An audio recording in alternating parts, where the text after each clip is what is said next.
Hello and welcome back to another episode of the Physiology of Endurance Running podcast.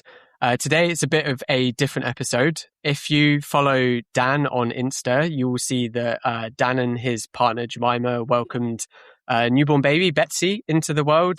At the time of recording, it was a couple of days ago, but when you're listening to this, she'll be just over a week old. So we've taken a week off of, at least a week off of recording the podcast. I'm joined by Jen, and what you're going to hear today is some clips of some of the content from our Patreon. So we're 8 months into our Patreon, and we've put together some clips from some of the different bits of audio content we've released. There's some other content, but some of the audio content. But yeah, joined by Jen. How's it going, Jen? All good. It's class to be on the main episode. I feel like this is a big upgrade for me, so hopefully I do all right. But yeah, no, I think showing everyone a bit about what's going on the Patreon's amazing, because I think there's some stuff out there that people don't actually know about. We don't scream about it all the time, so I think perhaps they'll get a little bit of an insight into what we're like, or what you're like when you're not talking just about science, but about life in general. Yeah. Normally it's just us ranting, isn't it? That's the main part of it. Pretty much. Everyone likes to get out all his thoughts and feelings on the Patreon, so it's a good listen. We all do it at times. It's about once every couple of weeks, one of us goes on a rant. Yeah, we save it up for the weekday recording and let it all out. So I guess the first, so there's I think 5 different clips that you're going to hear across this episode. The first one is from Training Talk. So people that were listening back last autumn, where we did our Road to Valencia series with Jen, Dan, and myself. We basically kept that format going from the first week of January. I think we did the first one. I think pretty much, because we're 31 episodes in now, so I think we've pretty much done one every single week. Yeah, there was a period back in sort of February, March, April where Dan was recording with Jake, which is another one of the clips coming up. But yeah, at least 2 of us have been on this for the last 31 weeks. I don't know. At some point, maybe we're going to encounter one where there's only one of us on there. That's going to be that's going to be a good listen, isn't it? speaking to the void for 45 minutes. But yeah, so we recap our training and then some of our other thoughts. Occasionally we'll chuck in some thoughts about more general running that's going on. A few weeks ago we sort of had a bit of a discussion about the Commonwealth Games and some of the performances. But yeah, so anyone that really enjoyed the Road to Valencia series, this is where we've kept it going, maybe a bit looser as well, because it's behind a paywall, so we can say it a little bit more. So this is a clip from an episode back in, I want to say May, because all 3 of us were there. Yeah, May or June, probably, I think. Yes, definitely. And it's from the start of an episode where Jen makes a pretty big announcement, which for people that follow Jen on Instagram will also know what that announcement was, but yeah, we thought we'd go with this one. It's just, it gives an idea of Training Talk. There's a bit of an announcement and then back into chatting absolute rubbish, I think, after that. I think it summarizes it pretty well, to be honest. Yeah. It's it reflects the chaos that is Training Talk. So yeah, this is you're about to hear Training Talk. We'll be back to introduce the next segment about 10-15 minutes. Yeah, enjoy. Should we get to some training weeks? So should we start with you, Jen? I think you've got some stuff to share, I believe. Yeah, let's start with me. I guess to put the last 12 weeks of my training into context a little bit, found out I was pregnant in back end of April, which was obviously really exciting, but has made the training incredibly hard ever since. So that will probably explain why I've been really excited about 1 minute reps at 3:30 a K, which is basically pretty close to marathon pace. Yeah, and why you're not smashing out the 160k weeks anymore? Why I'm not smashing out the 160k weeks anymore, and why I've suddenly become not that bothered about the fact that my training's going nosediving every week rather than getting any better. For someone who's like so obsessed with running and wanting to improve, it's like big contrast. and been something that's been really hard to like get on board with. It's taken me 13 weeks to finally just accept that I'm probably not going to be improving for a few months. I mean, obviously we're not Dave, we're not with you every day, but you seem to have adjusted your mindset pretty well, or do you think you're just good at masking that? Do we need Dave can send a voice note? I was going to say, Dave, maybe we need a voice note from Dave. Dave's probably better at answering that. I think I've tried to. I think I've masked it for a while, but I finally accepted that I can't do what I used to do. I think I try to like start with, or I think I try to start with like, oh, well, it will only be a couple of weeks like this and I'll get back into the groove and things will be all right. And then, once I get a bit round and plump at like 25, 28 weeks, then it'll probably take a bit of a nosedive and have to accept it for the last like 10 weeks of my pregnancy. But I think, after like 2, 3, 4 weeks, it was getting harder and everything was just getting tougher. And I just had to kind of accept that like, what is a reasonable expectation every week? And then we'll go from there. And I kind of just thought anywhere between 60 and 70 miles is like a pretty big reduction on what my average volume is. And if I can do 2 sessions or 2 bits of intensity a week, then I've ticked a good box for the week. And if I can do that consistently, that would be good. But I think the first thing Dave and I said was like, we're not having a plan. Like, there's no point in writing me a training plan for this, because the one thing is you wake up every day and you don't know how you're going to feel. And there's a number of days I've stepped out the door thinking I'm going to do something and I've not done it, which has been really hard. Yeah. So how have you been feeling in this first trimester? I think like luckily not like too nauseous or sick or anything like that, but the fatigue, unreal. Like I'm used to being tired. Like I've run like 4,000 odd miles a year for the last 8 years of my life. Like I've done quite a lot of exercise, whatever. But this is something different. Like I wake up and then like at like 9 o'clock, I'm already ready for a nap. It's like unreal. Or like, just like, and it's like, it's hard to describe it. It's like it's a different like tiredness to just being tired. It's like wow deep within you. Like you just can't do anything. You just want to just lie there and stare at the ceiling and feel sorry for yourself. Which is like really hard. But then it comes in waves, like ebbs and flows as well. So some days like I've woken up and I've been all right and I've tried to like do too much in the day, and then the next day I've cooked myself because I'm like, well, I'm going to double today, I'm going to do a session, I'm going to go to the gym because I feel class, and then the next day I'm like struggling to get around a 35-40 minute run. So I find it quite hard to like figure out where that balance sits and what that should look like. And I'm always the sort of person who's a bit stubborn, who'll try and do what I want without perhaps respecting how my body feels a little bit. And I think naively was perhaps led to believe by the snapshots of other people's stories I've seen online that it shouldn't be that hard. But it is. I think it's so individual, isn't it? It's so individual. Some people I talk to, I love being pregnant. I feel amazing. It's fantastic. It's great. Other people, it's so hard and takes so much out of them. And some people are nauseous and throwing up all the time, and some people are great.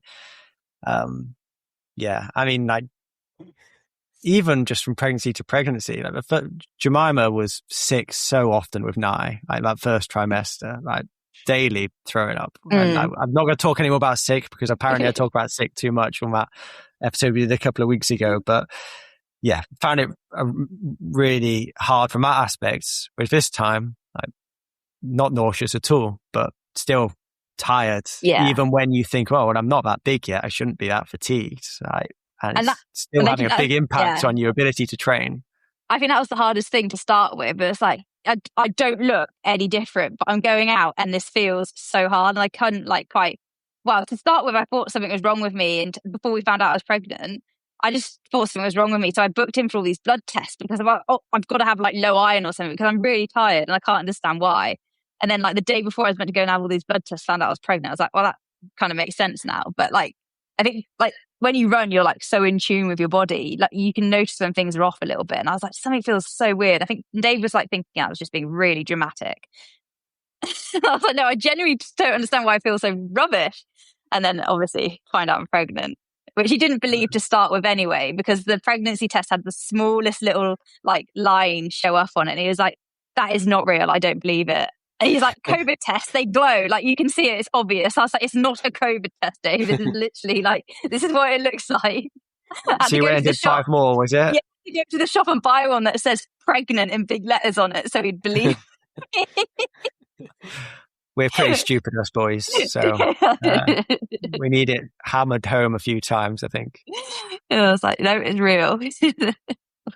No, amazing news. Amazing news. Yeah, no, it's really exciting. So 6 months to go, pretty much.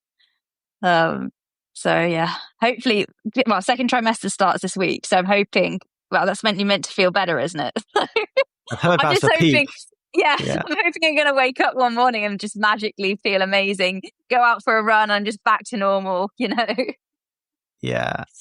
I think, as I said, it's so variable, but I think Jemima's experience was, feeling a bit knackered and rough the first trimester. And then actually that second trimester, you're not big yet and you're starting to feel like you've got a bit more energy again. And then you start having to carry around an extra 10 kilos and it becomes a bit more tricky and your ligaments and tendons will get a bit lax and running doesn't feel quite so good anymore. But hopefully you're about to turn a corner and feel super good. Yeah. And I'm not big yet and the heat waves pass. So I feel like I've missed some of the worst weather for like being big and pregnant.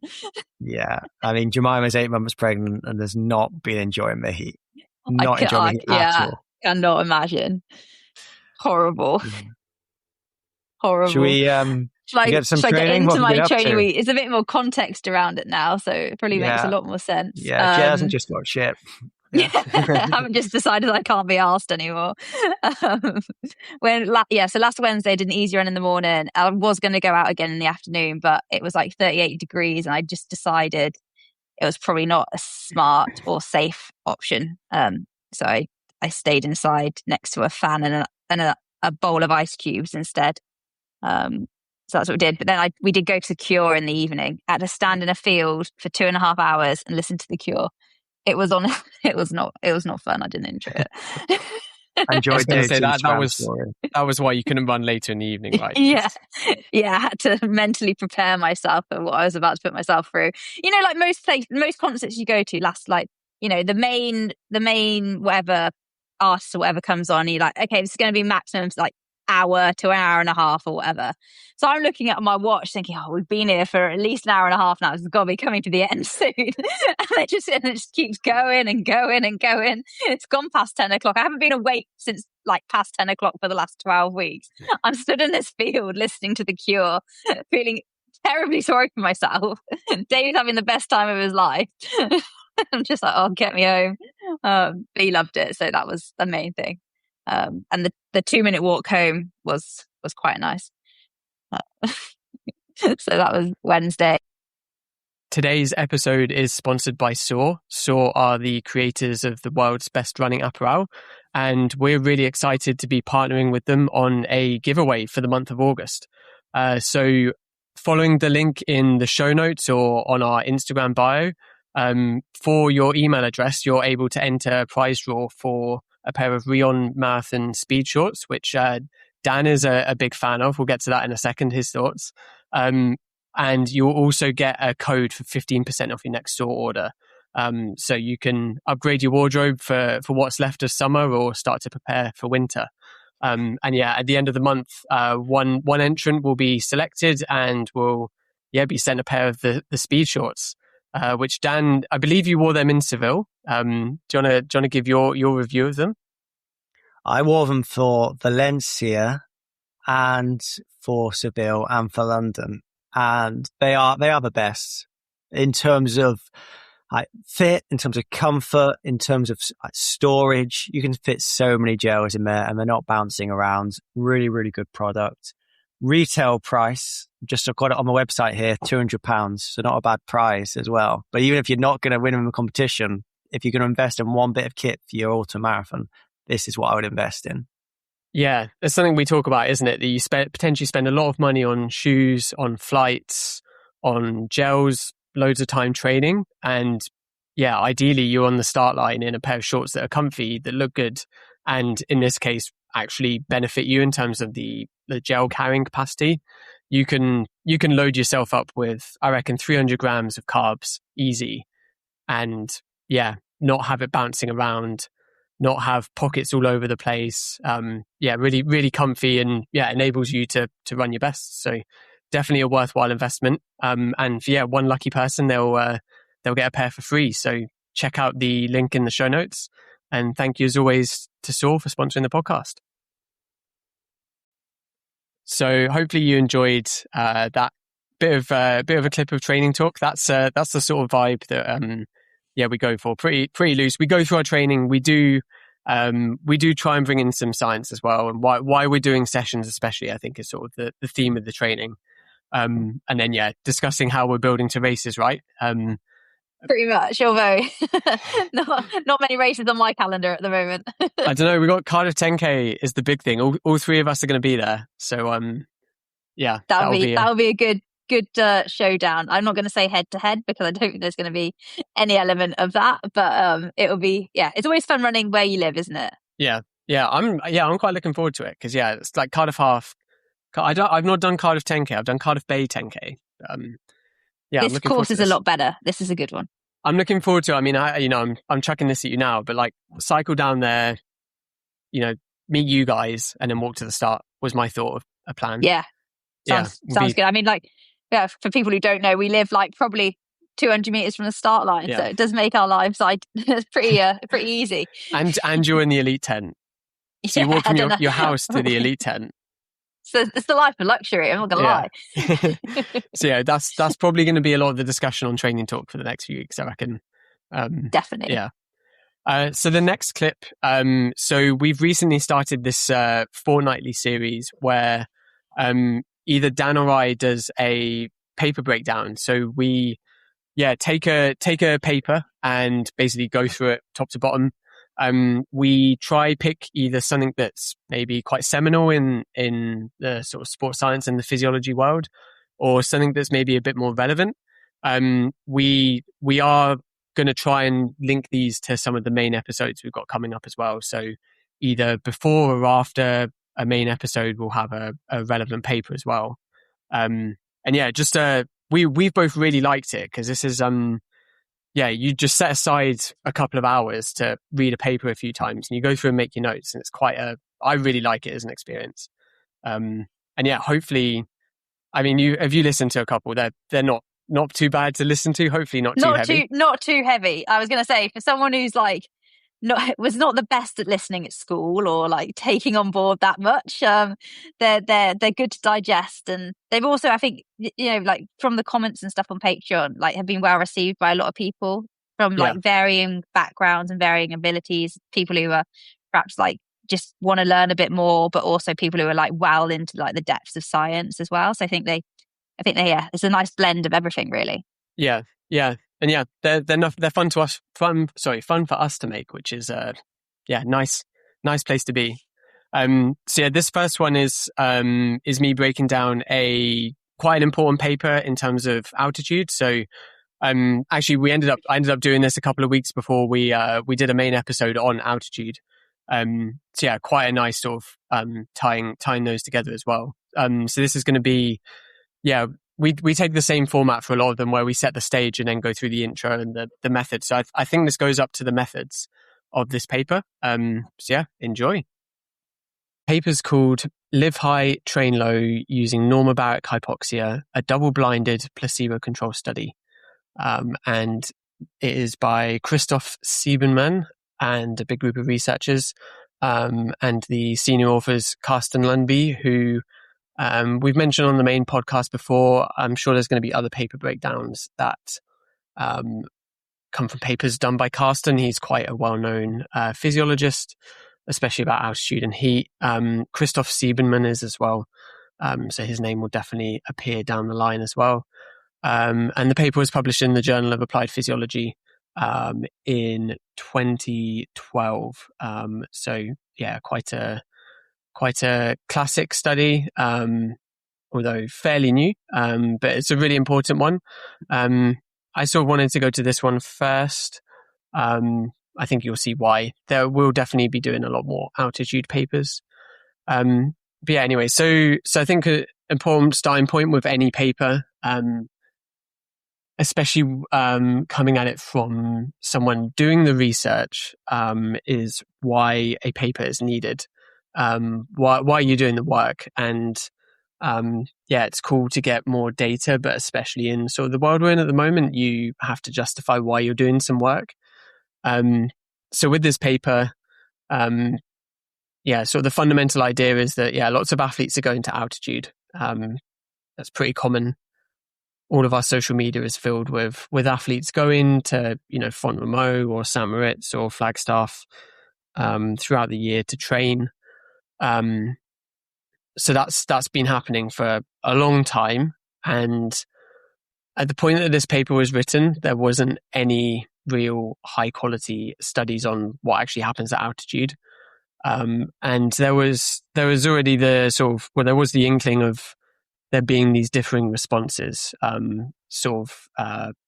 sometimes gets put down to things like iron levels in an athlete, but, there'd be plenty of stories of people going to altitude and, coming back absolutely cooked. And some of that is based on their training volume and some of it's based on their sleep. But, altitude is not this magic pill, or this magic sort of thing that you do and you automatically get better.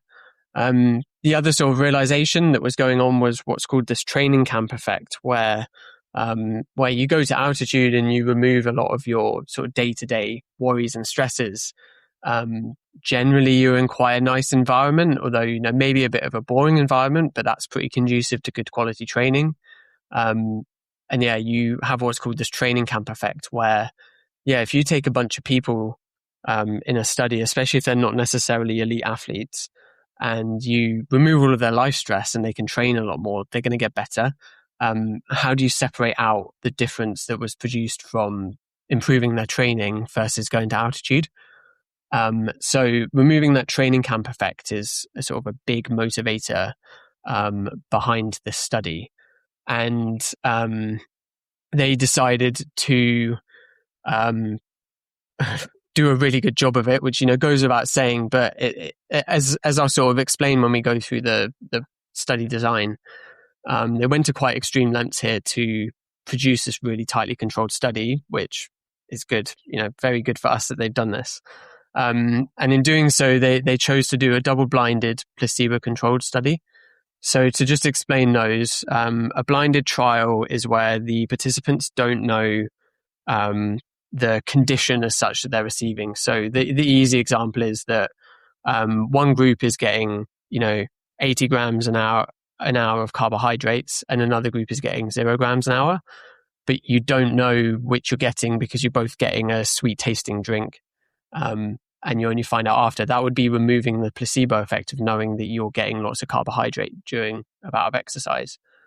And then a double-blinded study is where the researchers also don't know who is getting each condition.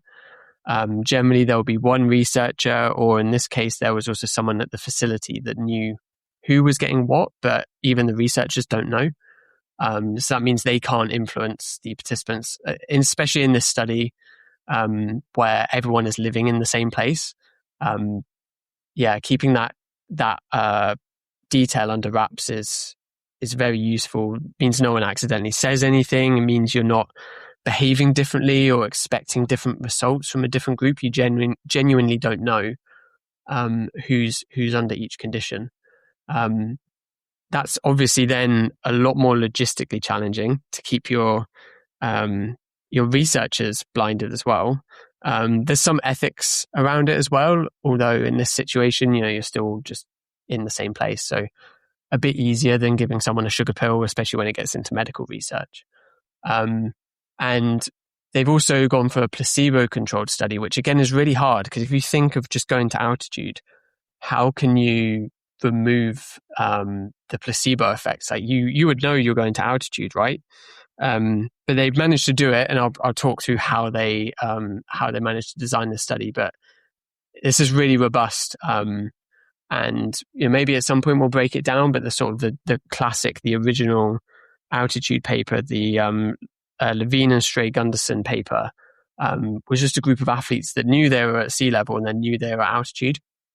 And one of the criticisms of that paper, is the placebo effect, but then also the training camp effect. So yeah, this piece of work tried to remove that, and I think did so successfully. So we'll break it down. Talking about the title as well, just a little bit more explanation. So they talk about live high, train low. When it comes to training and like going to altitude, you will maybe hear of live high, train low, and live low, train low. And very rarely you hear about live low, train high. But those just relate to where you're training and sleeping. So in this case, live high, train low, they are spending most of their time at rest at altitude, and then they're training at lower altitude.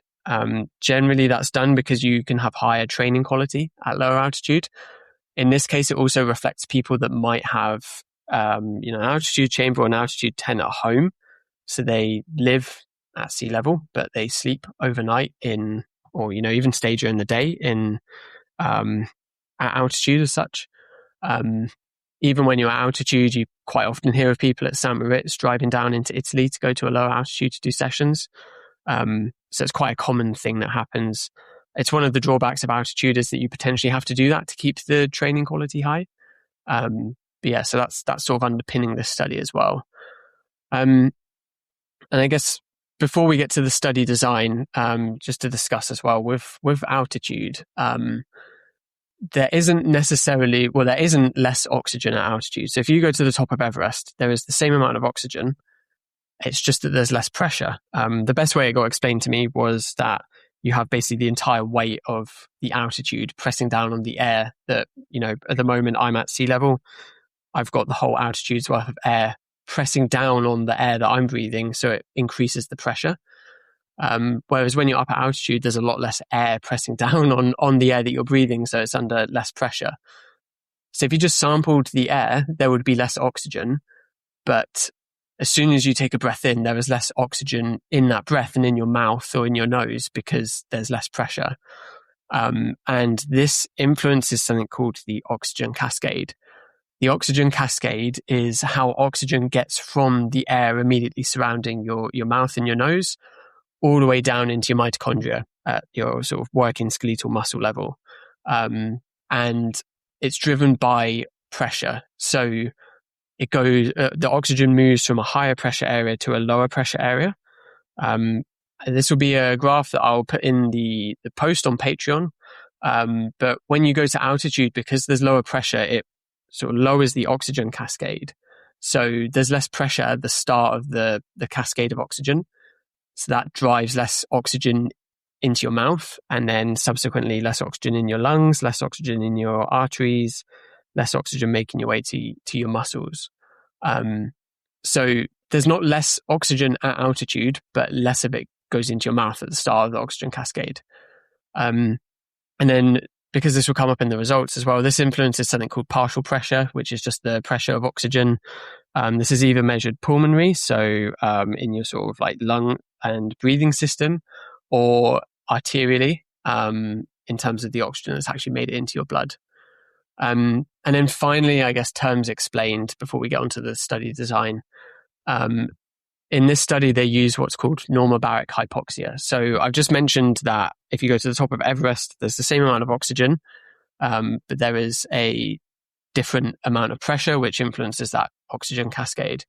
So that would be called hyperbaric hypoxia. So there's lower barometric pressure, so hypo, and that influences the change in oxygen. In this study, and if you have an altitude tent at home, you'd be using what's called normobaric hypoxia. So you still have the same pressure of oxygen, just with these altitude chambers or altitude houses in this case. They change the percentages of oxygen in the air to match what would be getting into your mouth at a higher gradient, so at a different pressure. So it's slightly different to actually being at the top of a mountain, but the sort of final result in terms of the oxygen that starts off in your mouth is the same. But that does influence the results potentially, and it gets discussed. But yeah, we'll go into the study.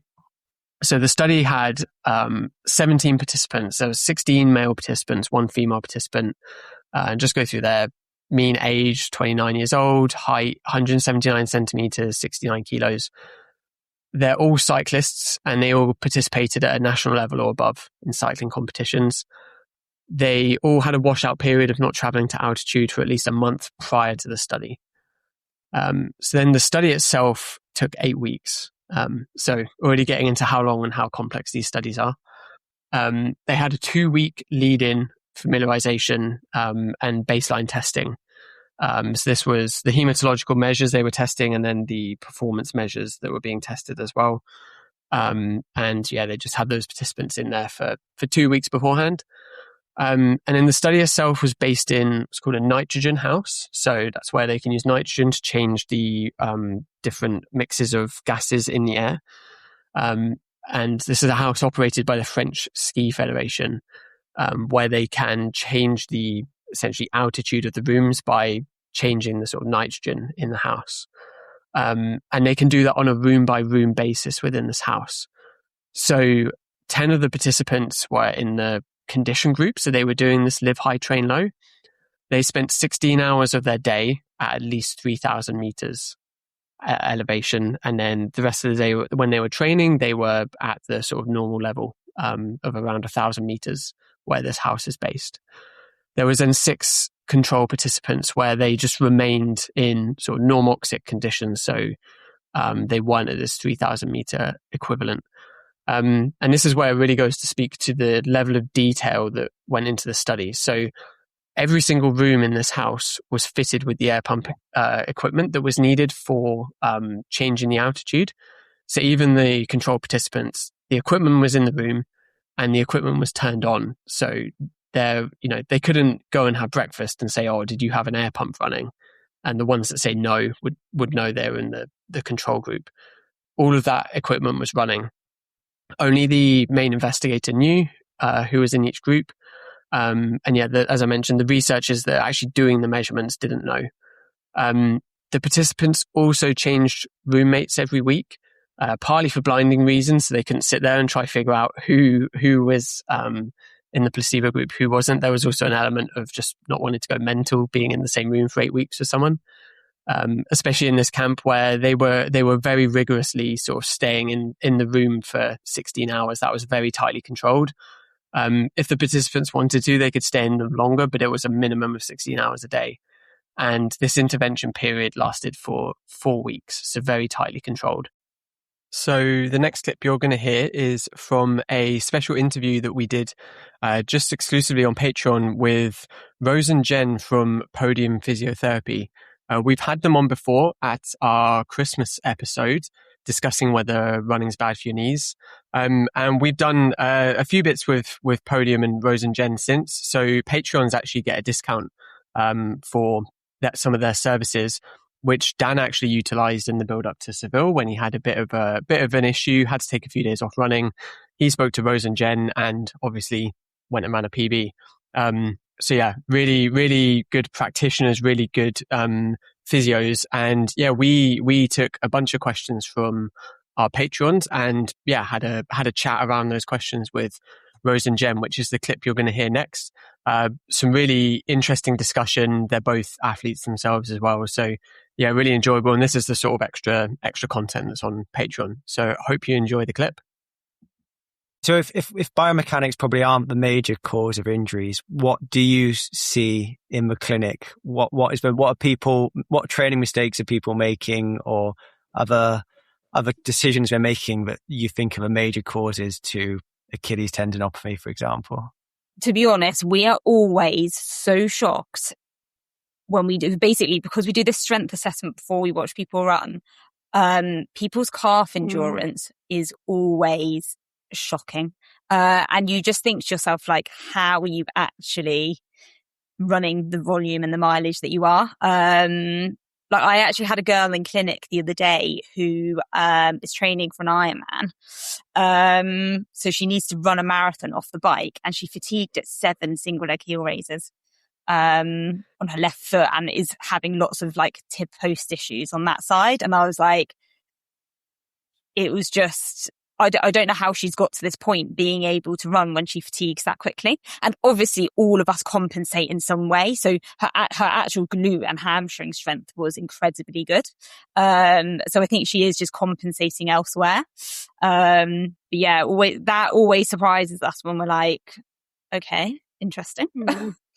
I think endurance athletes in general are quite good at not doing strength training and having a workaround. Especially in the longer distances.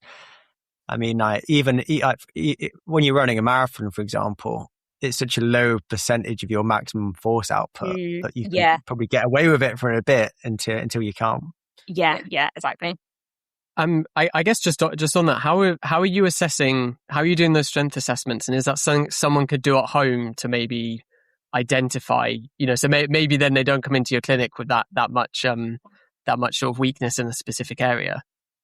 Yeah, so we could do it face to face, or we actually do it as a virtual screening as well. So examples of things that we might look at are like single leg heel raise to fatigue. We look at like more functional movements, so like a single leg sit to stand from a chair. How good is your glute stability to push up from that height? What muscles do you feel like are working? How does that feel one side compared to the other? Those type of assessments. I was going to ask, do you use any, like we've used like the sort of vowed like force decks as well, right, Dan, to sort of measure things like reactive strength index.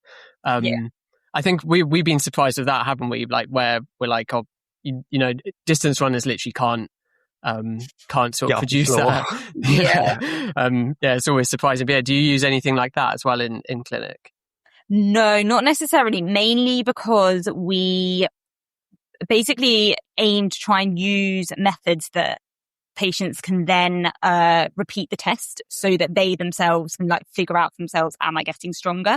So we quite often would use some like gym testing, for example. So we might get them to do a single leg 1 rep max, for example, understand what their 1 rep max is on one side and to the other, have that written down, and then we'll go through a process of rehab and then retest it.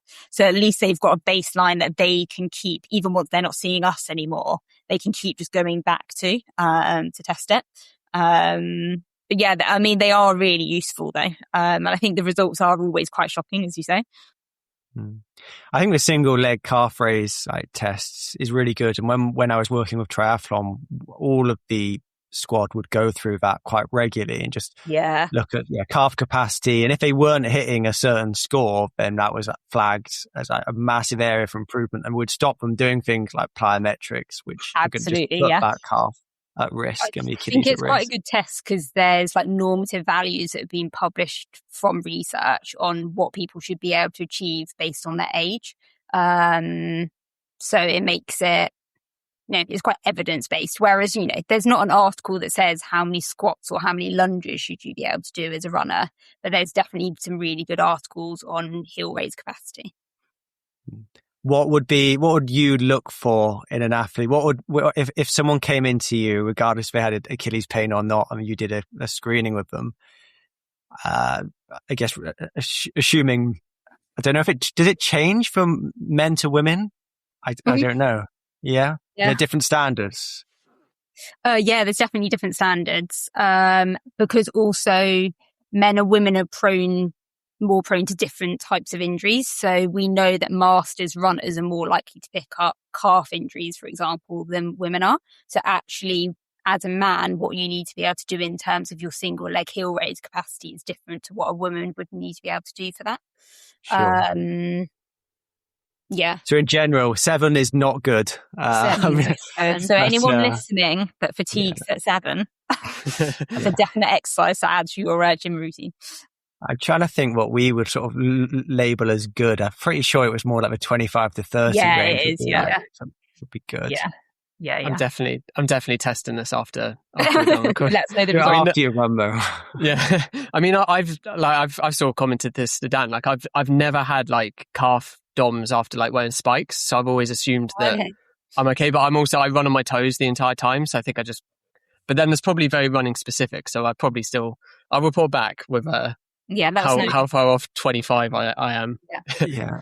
Rose and Jen, I assume you haven't seen Owen run. He's the most toey person I've ever met. I think the heel barely touches the ground. Yeah. I'm the complete opposite.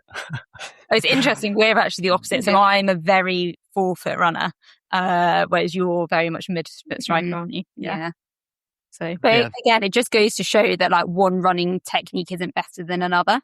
And I think that's like a bit of a pet peeve for us, is that people go for gait analysis and then they're told to change the way that they run.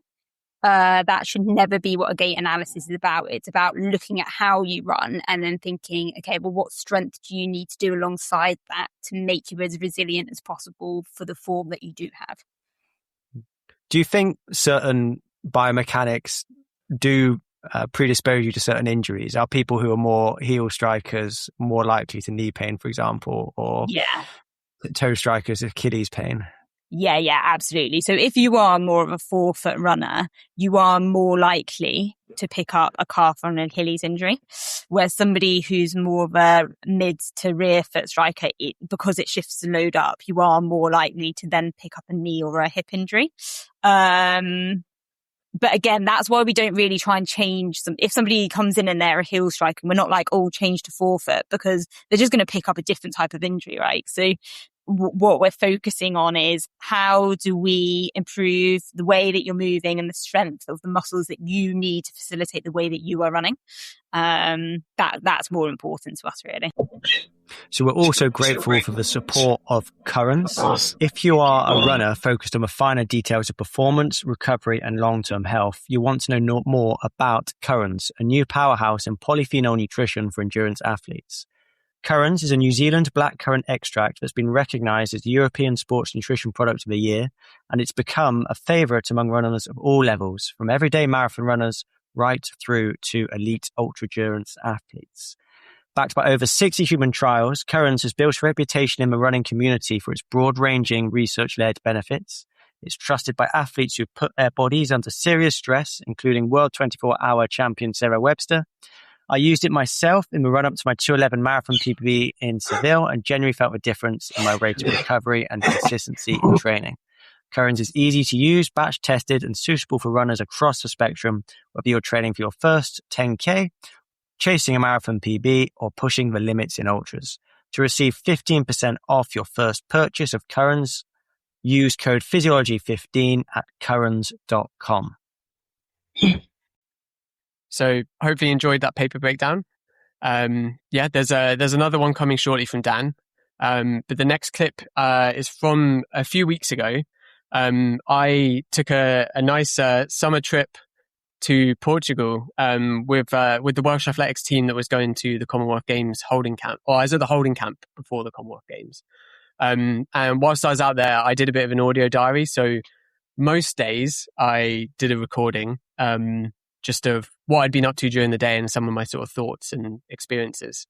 Which is quite nice to put together. Again, I don't know what it was like to listen to, although I listened to bits of it just to edit it. But I think I felt like you could sort of feel my growing tiredness, because I got quite tired towards the end of the camp. They're intense camps. I think it's a really nice insight for what goes on behind the scenes at like that top level in the sport as well, because I think like a lot of people probably don't actually know or like realize kind of what that looks like, and kind of what goes into it from like an organizing perspective, but also like for the athletes as well, like what that actually looks like and how it shapes and how that like leads them to standing on the start line, because that's what general public see, isn't it? It's like you go and see this athlete go and run 12 and a half laps of the track for a 5K, but you don't actually perhaps realize kind of everyone like refers to the team, don't they? The team behind the scenes. And I think it's nice to perhaps open the eyes up to kind of what that looks like a little bit. Yeah, and especially this is my first training camp, and especially one like there's other training camps like Dan's been on a few, but they're more just a warm weather, early in the year training camp, just to get in some good training, and some experience as well for athletes. So the first time they do it isn't necessarily the week before the Commonwealth Games. But yeah, this was I think really interesting for me as well in terms of, like you say, the performance team in the background, and where, we would meet every night, and the sort of fundamental theme for us was, what can we do to get these guys to perform the best as possible, like at the games? And it, sat in a team of really experienced and really decent people, that all cared about that sort of mission is really really motivating as well. So although across the trip I sound more and more tired, a lot of that was actually just some of my reflections were like, how can I look after myself better? Because I was just I was stressing myself out and not sleeping as well as I should have done. But yeah, just being in that team where it's like, this is the goal. We're all like, what can we do to achieve this? One of the days we needed to get track access, and it was like, okay, we were on the border with Spain. So we're going to pop over into Spain to check out the tracks over there in case we need to go over there. So you don't leave any stone unturned. It's doing all of these little things to try, get these guys to perform as best as possible. And I'd also say everyone on that team, really fucking cares about the performances as well. Like, we're all so invested, and wherever possible, I was then watching the games. Really, you have this really far deeper connection with the athletes as well, which is really special as well. So nice to reflect back. And I'm just thinking then when you were speaking as well, Jen, I think next time it'd be really cool to get an athlete and someone on the performance team talking through both of their experiences, because maybe your experience from a distance runner, you do your session in the morning and then it's recover. From staff, it's then okay, someone else is going out to train now, so we're going to go with them. It is non-stop.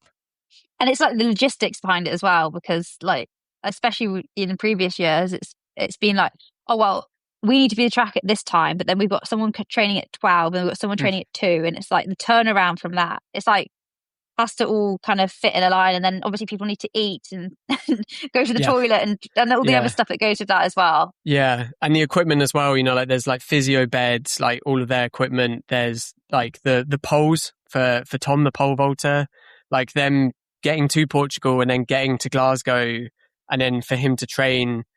Yeah. There's all of those, all of those elements as well. Sort of come into it as well, which is hopefully interesting to hear about. But enjoy this clip. Hey guys, a very late update for me. It's 10 o'clock here. Had a pretty full on day. Started off my normal run, quick breakfast, and then straight into the hydration testing. And then I was down at the track today monitoring a session for Justin Davis. So he ran he didn't run in the Diamond League, but he ran in the domestic 800 just before, around 1:45. So he wanted to do what was described to me as a VO2 session. But so he was doing, he did 12 400s, but with every third 400 faster, and then wanted to lactate after those. So not necessarily lactate controlled. They had a rough range they wanted the lactates to be in. That was then influenced a bit by the weather. It was still pretty warm here by the time we started, 10 o'clock. And then also that he ran a, all out 800 2 days ago and did a bit of a session off the back of that as well before he flew out.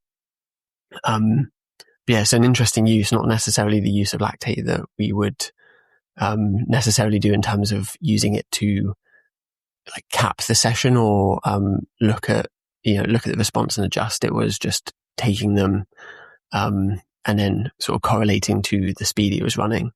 And then we were sort of talking after about the use of that sort of longer term gathering that data. So That was a pretty good morning. And then I actually went and watched Tom Wally, the pole vaulter, do his session, which was really cool.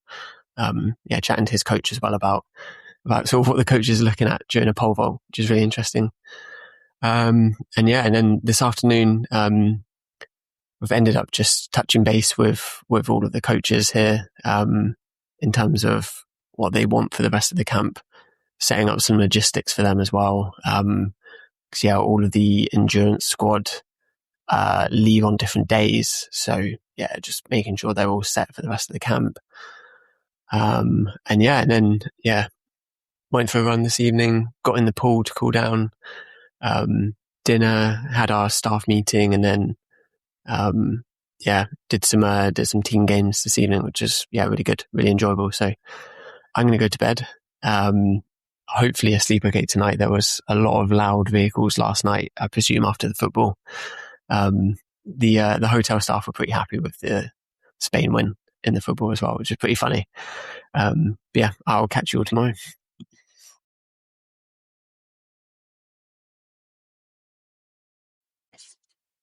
Cool. Hopefully you enjoyed my experiences on the camp. So the next clip is another paper breakdown. So this is Dan breaking down a paper about strength training and its impact on 5 kilometer running. Strength training is another topic that comes up in training talk as well. So I think that might have been part of why he picked this paper.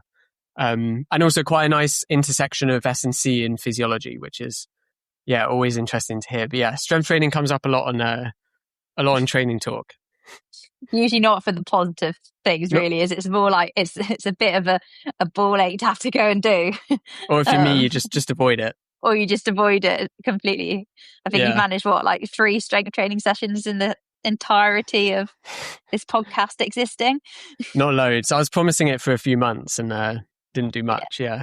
Didn't do much. I need to get back on it. Dan must be taking on board the advice he's given out, because he did manage to fit in half an hour of strength training last night, probably 4 days after the birth of his daughter. So wondering now how much of that was strength training, how much was that fitting the shed? Here we go. We don't know. We'll have to find out.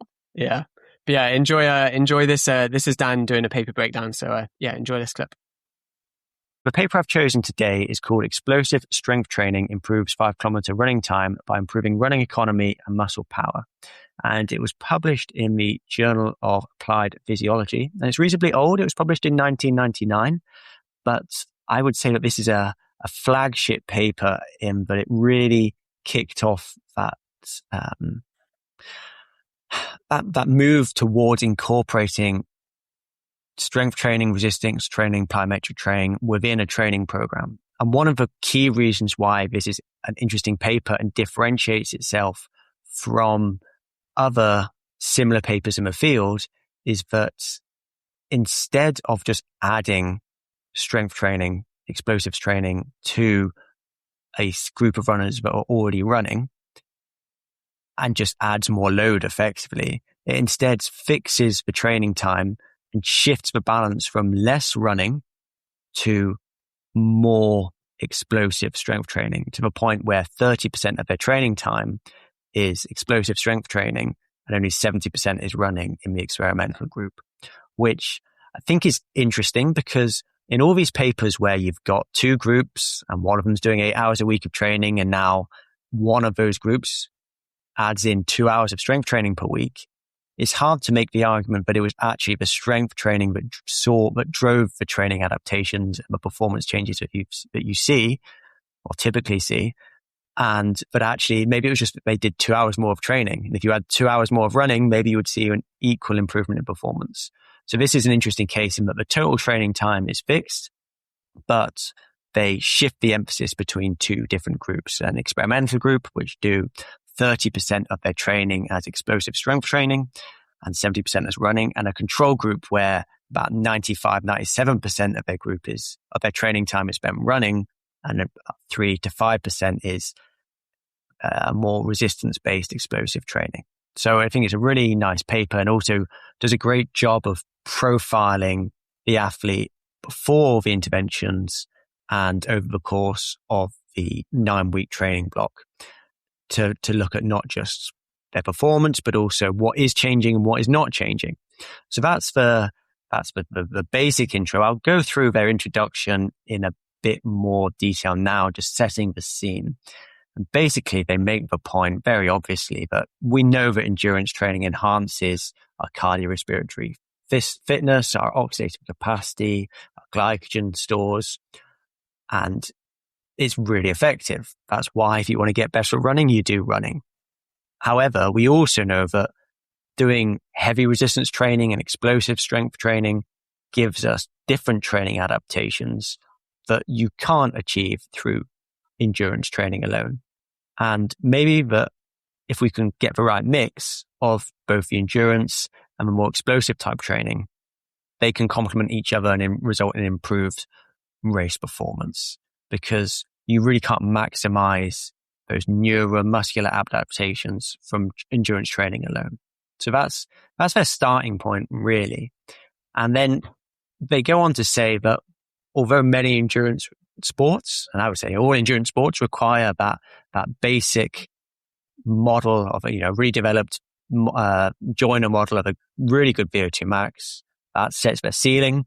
You also need great thresholds. That's going to determine how close to that VO2 max you can sit at during a race, or how much of that energy is coming from sustainable energy pathways. And then you've got the running economy that dictates how well you convert oxygen into speed.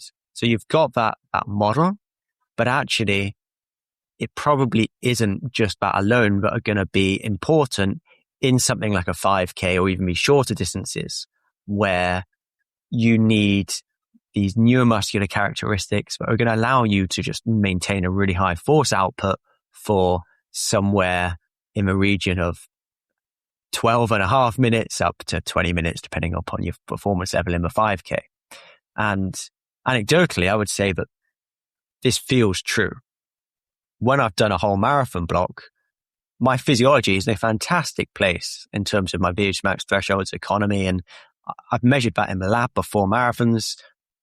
On paper, I'm ready to run a PB over any distance, 5K, 10K, half marathon. But if I went to go and run a 5K, the sensation, the feel of being able to hit those intensities I find it extremely hard to go and run sub 250 kilometers in my case, when I've been preparing to run closer to 305 a kilometer during the marathon. And I think that's pretty universally accepted. But if you've done a really good job of preparing for a marathon, it's just hard to run at these high intensity speeds. And that's not likely because of physiology. It's probably more to do with these neuromuscular characteristics. So this is going to play an important role, and to a degree, the anaerobic qualities, the anaerobic capacity, your ability to buffer the hydrogen ions that come with all that lactate we're producing. Those are important adaptations, but you probably don't develop fully through just endurance training alone. So that's the premise that they've set out with, and basically asking the question, can explosive strength training complement the endurance running to the extent that you can replace some of endurance running with explosive strength training and see improvements in performance? So that's the introduction, covered basically a bit of background and a bit of setting up the story and what is your research question. In terms of the methods then, so they've started off with the subjects, and they've got 22 male cross-country runners. They call them elite. They're not elite based upon their 5K times, which are in an average of 18 minutes and 30 seconds. But they're reasonably well trained. They've got decent physiology, and their training background is reasonably extensive. So we've got these 12 runners, and we split them into two groups. One of them is the experimental group, which consists of 12 of the athletes, and then they've got a control group, which is made up of the remaining 10 athletes. And they then put them through a 9-week intervention. And within that time period, the endurance, the control group, they complete 9 hours of training per week, with only 3% of that made up of what they call sport-specific explosive strength training. So even the control group are still doing some level of strength training, but only 3% of their total training time. They've then got an experimental group, which is the one which is a much heavier bias towards explosive strength training. So on average, they complete 8.4 hours of training a week. So actually slightly less total training time, but 32% of those hours are made up of sport-specific explosive strength training. And the rest of the training is pretty typical between the groups. They've looked at the makeup of how much intensity they're doing and how much easy running they're doing, and they're broadly matched. There's no significant differences between the rest of their run training. In terms of what actually makes up this sport-specific explosive strength training, as they label it, it can effectively be broken down into two components. The first of which is sprinting, and they're doing sprints of between 20 and 100 meters. Within a session, they're doing between 5 and 10 reps. So they haven't really given us in great detail exactly what these sprints look like in terms of the progression across the 9-week block. But I imagine if they're doing 100-meter reps, for example, they're going to be doing more like 5 reps in a session. They're doing 20-meter reps, and they're doing more like 10, and a sliding scale in between that. So they're doing sprints. Then the second component to this explosive strength training are doing more plyometric-based exercises. So they give examples of alternative jumps, counter movement jumps, drop jumps, hurdle jumps, one-legged jumps, some bounding in there. And some of this is unloaded, and some of it is with a barbell on the shoulders, where they're using only 40% of 1 rep max, or between 0 and 40% of 1 rep max. So they're still explosive. They're still trying to produce fast movements and have, really high force outputs. So that is the experiment. That is effectively what the intervention looks like. Both groups are also doing circuit training as well. So this they've described as more bodyweight stuff. It's not explosive. It's more to do with slow movements without external loads and with reasonably high repetition. So probably more of a classic circuit training type work that you would think of from the, from the 90s and early noughties. So that's effectively the intervention. They then do a series of assessments, tests, which they conduct before the intervention, and then at 3, 6, and 9 weeks across the training weeks, which is really nice because then you can see the time course of adaptations, and it also just gives you more confidence in that are these meaningful changes? Are we seeing a consistent pattern across the 9 weeks, or actually does the data all look a bit noisy and it just seems to be more random and down to chance rather than an effect of the intervention? In terms of what they did measure then, it was 2 days of measurements, so it's quite extensive. And on the first day, they did some anthropometric measurements, and part of this was looking to see if you're seeing changes in muscle mass between the different groups. So are they seeing changes in the thigh girth, calf girth, etc.? So to get an idea of, is there hypertrophy going on? They also do some isometric assessment. So they use electromechanical dynamometer, which basically means you're doing extensors, doing a leg extension, but isometrically and seeing the force output. So are you seeing changes in strength effectively? They do a round of them and see if we're seeing changes in those strength components. In terms of the physiology, they did a VO2 max test and a lactate threshold assessment on a treadmill. Probably not the perfect intervention here in terms of how I would go about it, but it's good enough. Basically, every 3 minutes, they increase the speeds, but then it got to a certain point where they did increase the gradient instead. Personally, I like to just fix the speed. Well, fix the gradient, increase the speed every 3 minutes. But they're measuring oxygen consumption throughout. They're measuring lactate throughout. And so we can assess VO2 max and the lactate threshold. They can't express lactate threshold in terms of speed. because of the fact that they're changing the gradient. So instead they look at percentage of VO2 max, but that's fine. It gives us an idea of their aerobic profile. So that is the physiological assessments there. They then do what they call a MART test, which I haven't managed to look up what it actually stands for, but basically this is supposed to be a measure of anaerobic capacity and glycolytic qualities. And effectively what they do is that they do a series of sprints on a treadmill. They're 20-second runs with 100 seconds of recovery. So a minute 40 of recovery. And every time they get to the next sprint, they're progressing the speed until effectively they can't run any further. So there's going to be an aerobic contribution to this, but they argue that the vast majority of the energy is coming from glycolytic sources. And the basic key metric they're looking for is what is the fastest 20-second run that you can complete. And that is your VMART, according to your velocity of this MART test.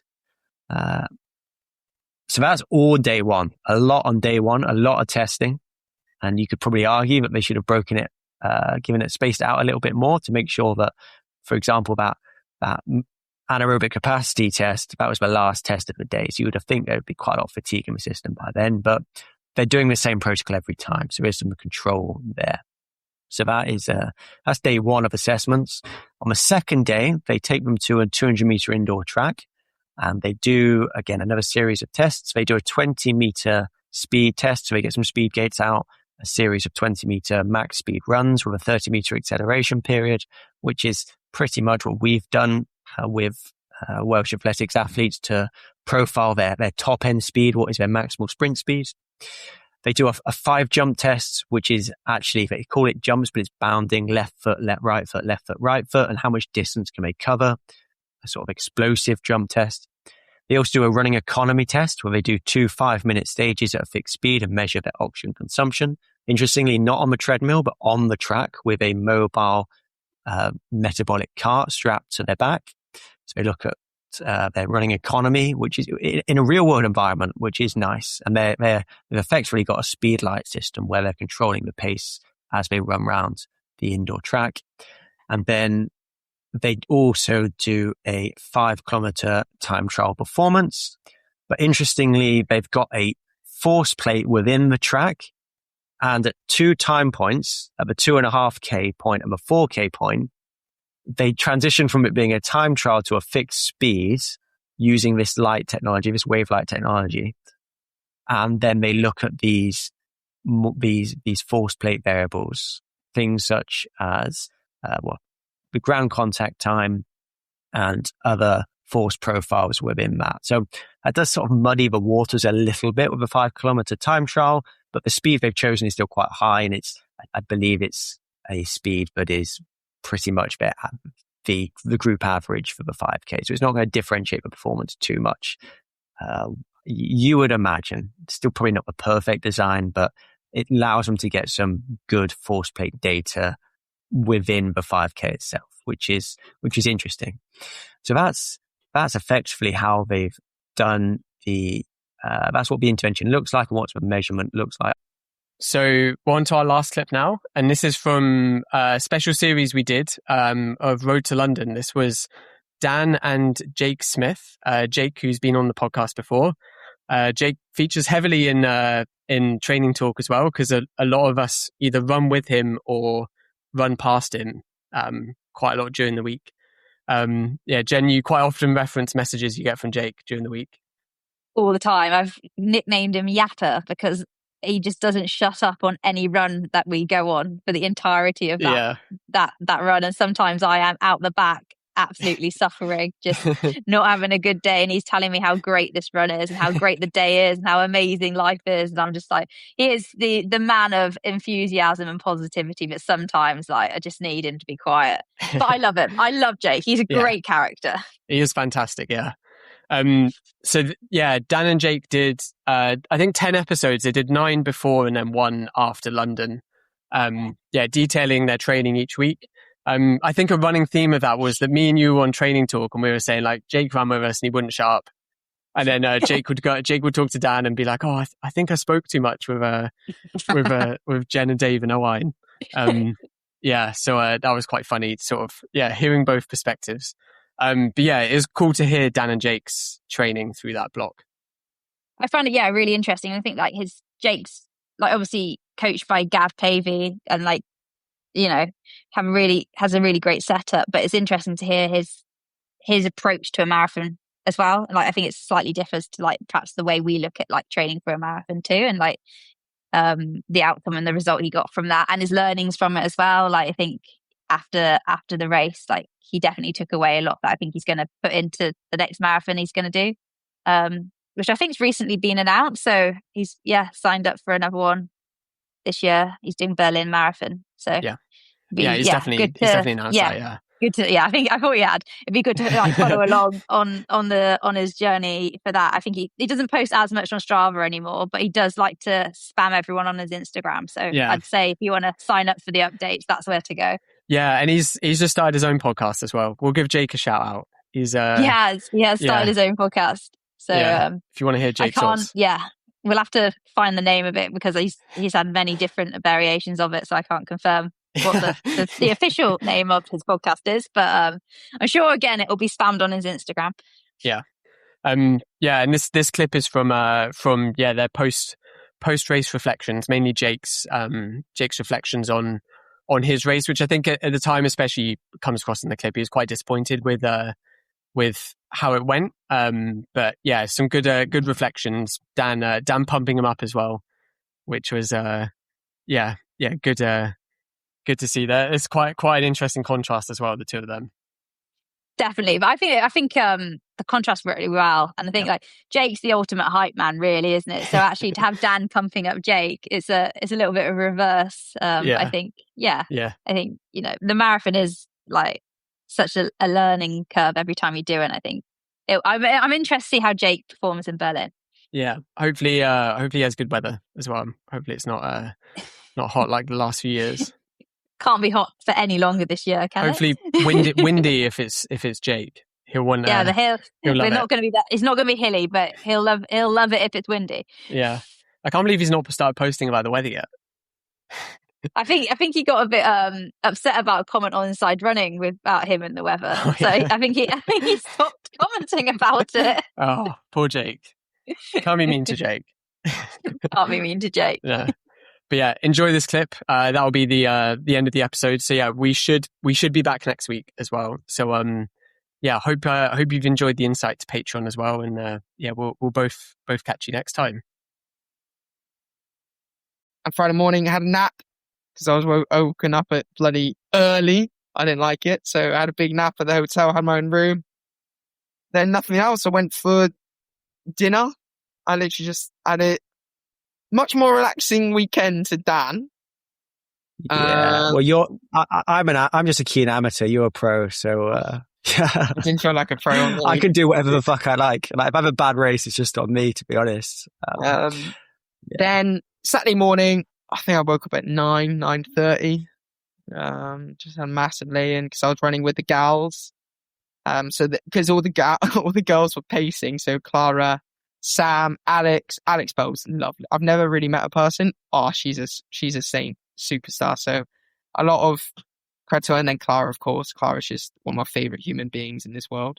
So I ran with them around Hyde Park's the one closest to the hotel. Yeah, I think so. Yeah, did 30 minutes. Also on Friday they gave me the new, Alpha Fly 4, whatever they're called, the Pro DV. And they're like, "Oh, do you want to wear them?" I'm like, I know they're a bit different to Alpha Fly. I'm not putting them on for a little shakeout and then running 26.2 miles in a pair of shoes I've never even felt before. But I will be wearing them soon. Tell us about them, then. Have you've obviously got them now? They're like blacked out the bottom because I don't know, you can't see the bub. What's it called? The AirPods. The AirPods. They're weird. I've only put them on to walk around, like very briefly. They don't have the upper. They're not as they do feel lighter, but again, they just feel too aggressive. And I've read things like people saying they are like they are quite aggressive. Maybe it's like, it looks like a shoe. But then again, Kip Lima ran 2 hours. So like they must work. But then his sort of style, but then you look at like, I don't want to be rude to Kip Lima, he's broke the world record. He's phenomenal. But if you look at Kjolcha, if you take Kip Lima's actual half marathon, I know they say he got paced by the car, but if you actually take his 56:30, he's a minute ahead of Kjolcha, but the Kjolcha is almost 40 seconds faster than him over the marathon on his debut. Yeah. On debut as well, yeah. And it's like, and of course, Kip Lima would have practiced these shoes more. I just wish I got these shoes a bit earlier so I could have practiced. But then again, it made me rethink if the Alpha Fly 3 was quick. And I was like, what the hell am I saying? It's a Garmin shoe, they're quick. So jogged with them in the morning. And then, had lunch. I couldn't nap. I was just too excited. Talking about the pace groups, then met you, went to the pace meeting, we had a nice chat and everything, went for dinner. Yeah, I mean, I met Gav for the first time, so that was nice. I had a bit of a chat with him. Super nice guy, isn't he? Super nice guy. I mean, you can see where, like, how I've got back into this sport quite well, just because he's just, he knows his stuff, and I think the thing with him is he I think a lot of people know he stopped me from doing any training when I was, buggered. And it's like a closed build up, and he still knows there's a lot more to do in my training in order to get to the next level, but he stopped, some of the sessions, like Phil Sessman, some sessions he does compared to me are just another level. And it's like, I have so much more to go. But it was really nice. He came down, he jogged down, and then he jogged home. No, he biked down, he jogged home. He's still running, is he? Yeah, he's still running. I keep getting, he just wears all the kit I give him, and I got him a new pair of Zoom Flies, and he just, because he's the same. Don't Nike sort him out?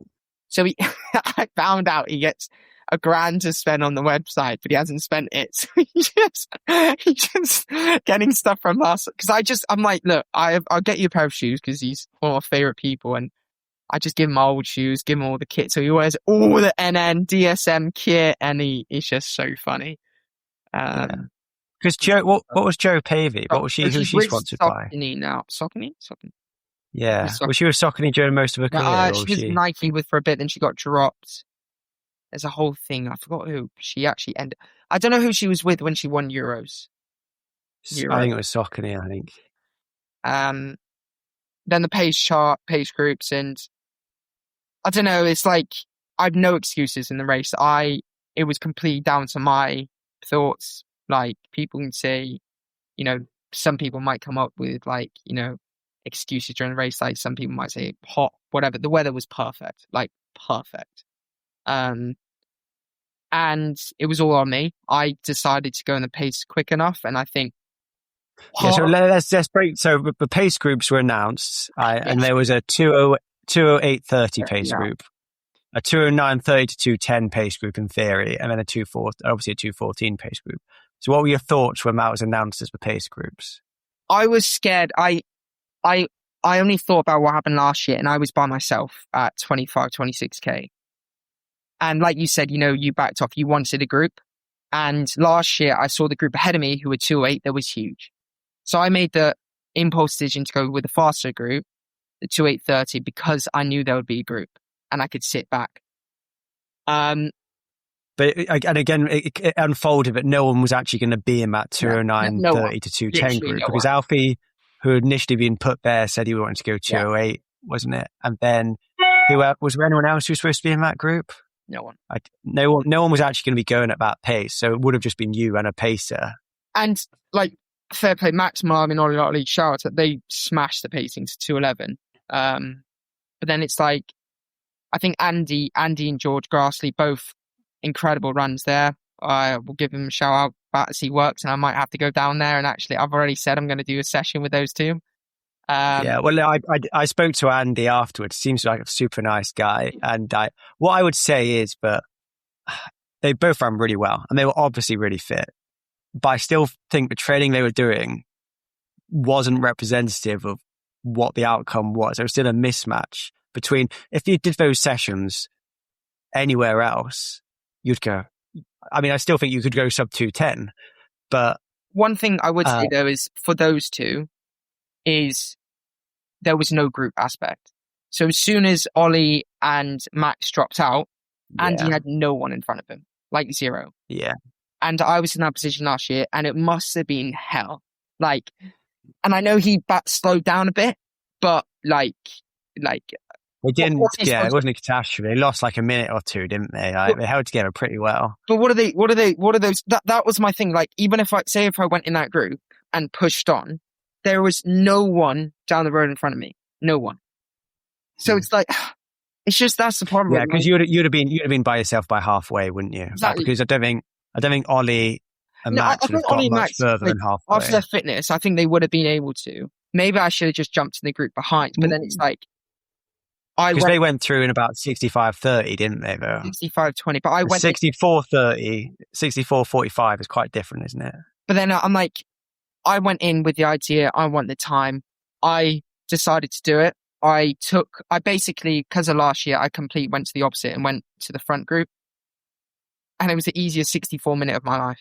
We went through 10 half marathon in 64:03. We were rolling. We had 2:58. That's the other thing. You went faster than the pace was supposed to be as well, wouldn't it? Like, we were slightly off. You were slightly ahead of where you were supposed to be for the pace group. Zach Mohammed was unreal at pacing. The other African, he was all right, but he was like, there was a lot of like up and down. We kept telling him to back off. I took more gels. So that's Mohammed's brother, right? Yeah, he was awesome. So like, shout out to him. But I was like 75 grams each hour. I didn't take a bottle at 35 or 40. I was just in, buddy. My head went through. So did your team make the bottles up for you? Yeah, my team made the bottles, and they put elastic tape around the gel. So I pick up the bottle, fucking get this gel. I'm like pulling it off. The bottles were like, I think from now on I'll just take bottles because it's a lot easier. They were really good bottles. Did you have a London Marathon bottles? No, I did you use those ones? The Green Morton ones. No one took mine. I didn't see them. I was table 4, number 7. And yeah, it was easy. It was, I'll get into it later, but I just need to practice a bit more. But the bottles were awesome. I think the London Marathon ones they provided were really cool because often they're just big, cheap 500ml bottles, but they were like the old Morton style ones where they're skinny, really easy to pick up, probably like 300-400ml you could get in there, but just so much more ergonogenic. You just pick it up, drink it, or you're not having something that's just sloshing around because there's just so much volume of liquid in there. They were really good, yeah. And yeah, there was 2 Aussies. Adam, this bitch from South Africa, so they're all good friends, and Alfie. Alfie did not sat on me the whole way until 30k. He was on my ass until 30k. The pace was like, we had to back off through, we said we're going to back off through Canary Wharf, because, there was a bit of a headwind and Canary Wharf isn't very nice to run through. And yeah, I was like, I need to get there, like, okay, yeah. My heart rate average was 174 and max was 182, and normally I'm battering that. I don't know. I get to 30k. Zach's pulled out. I'm still feeling good. Adam's at the front, and he sort of makes a surge, but he's just holding the pace. I said a full sentence. I said I'm fucked, but I wasn't. And for about your legs were. I don't know, but for then. I looked at my splits, and for 2k, I backed off. And then, like I said to you, from 35 to 37k, I picked it back up again, adding a second wind. We went through 30k in 1:31. We were on 3. I was on sub 209 pace till 21 miles, basically 21 miles. It was insane. In London, I know London's very quick at the top end, but when you're solo, by yourself, it's not bad effort.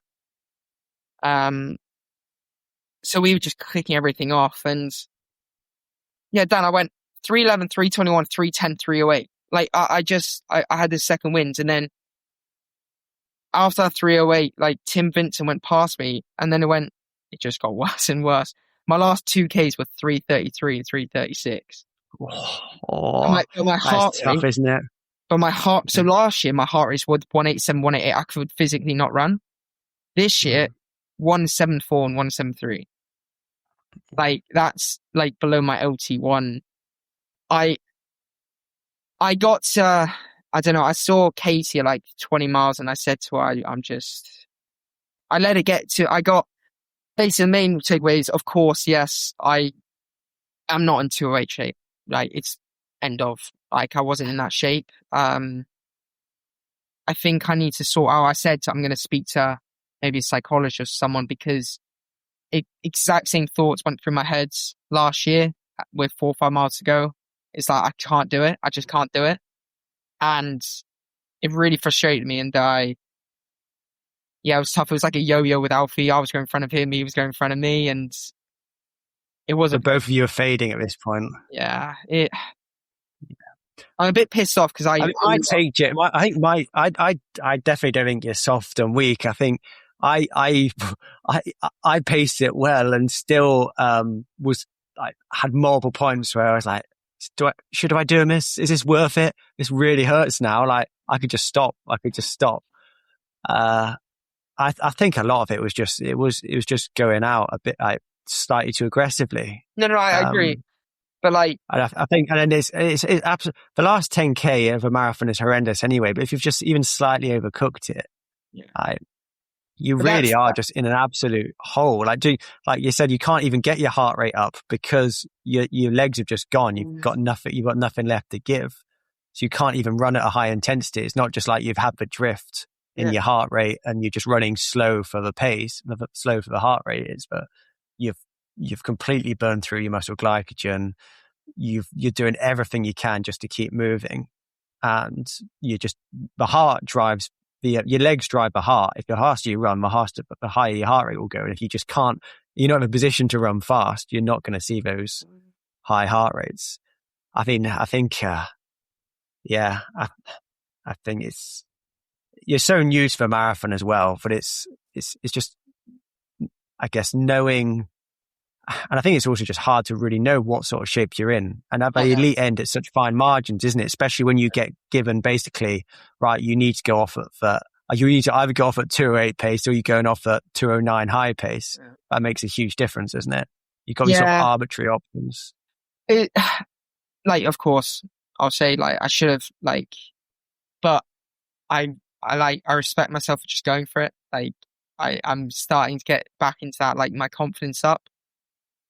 The missing now thing for me is the last 4 months. I think that's the only thing missing. So like the next block I do, I don't need the speed or anything. I need that last, what is it, like longevity almost?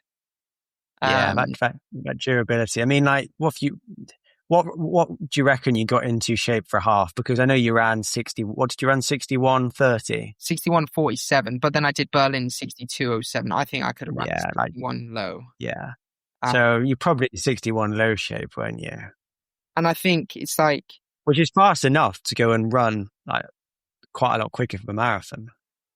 It's just, I think I let it get into my head. I think when I did Berlin and all these other races, I didn't really put the pressure on, but like, it's pretty cool. Like the last 3 years I've tried to build, and no one's really not respecting me, but people are like, Jake's not to the level. Whereas this year I felt like a lot of people respect me a lot more.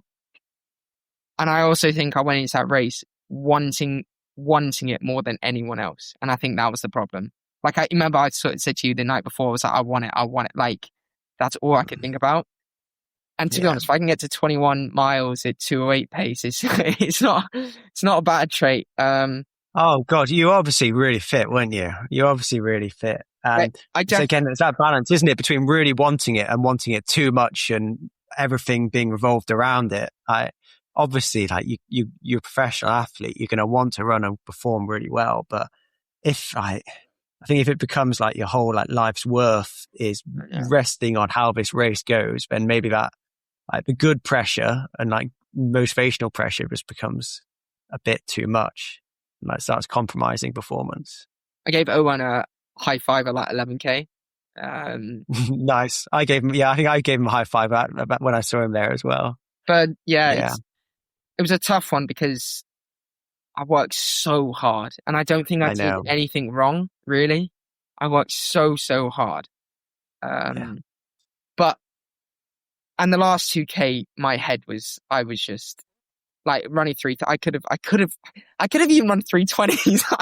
I basically lost a minute in the last 2K, but my head was just, when you get to the 40K mark, I know, like, necessarily, like, I know if you're done, you can push on, but I was so, like, mentally, I was fried. I was so done. I saw the time and I was just like, screw this. Yeah. But I mean, I was the same at Valencia though, when in terms of, that it doesn't really matter if you run 2:11 or 2:12. It's not been an amazing day. You're not on that positive. I always had that positive mindset at London because I was racing people. Yeah, I know. And I'm dropping people. I'm really just not, I'm not thinking about the time. I'm thinking about, I want to beat Alex here. So I'm going to absolutely bury myself. Despite Alex being like a good mate, I really like him, a lot of time for him. Whereas Valencia, I was in a very similar headspace to you where I'm hurting and I'm really hurting and I know that I'm not going to run a PB and I'm not going to run a time that I really wanted. So I'm not going to bury myself an extra 2% just to run like 2:13.59 versus 2:14 flat or whatever I ran. Like, it's just, it doesn't mean enough to you to really bury yourself. I think I'm in that, the big takeaways I can take is I'm in this, like, I've done 3 great halves. I've now in that position where I don't mind going out. Like, okay, it might be a bit quick, but I can go out at 64. Like, it's pretty cool. But honestly, I generally think the last 10 meters I walk across that line and I just walk past. I walked past and I went out and just sat by a tree for 10 minutes until my parents came, and I think I cried a bit. I was just, I felt like I let a lot of people down because I wanted that like fairy tale ending where I was like, I've done it. I've got a British vest again. I was just it was so shit. But I'm now in that position where like a 2:12 for me is just like, it doesn't feel good enough. That's you're massively disappointed with a 2:12. Yeah. Whereas, a few years ago, I know you wouldn't even finish a marathon, could you? No. Because you were injured chronically. I couldn't run. I mean, you've made. I think it's times like this you need to zoom out and look at the big picture and go, well, actually, 3 years ago, 4 years ago, look where I was, and now I'm back like fighting in that competition, like in the halves. You've been absolutely nailing it, haven't you? And especially like Bath, where you're up there competing with Phil and Alfie and Joe Whitfield, like you're in the mix and you're just trending better, aren't you? Because you've even stepped on massively since a year ago as well. Well, that's the thing is, I think the biggest heartbreak was because the other Brits ran so well, and because I've had a bad day. I said to you after, if you and I said we had spectacular days and the other guys had bad days, I could have beaten a couple of them. It's just how it worked. That's the marathon. And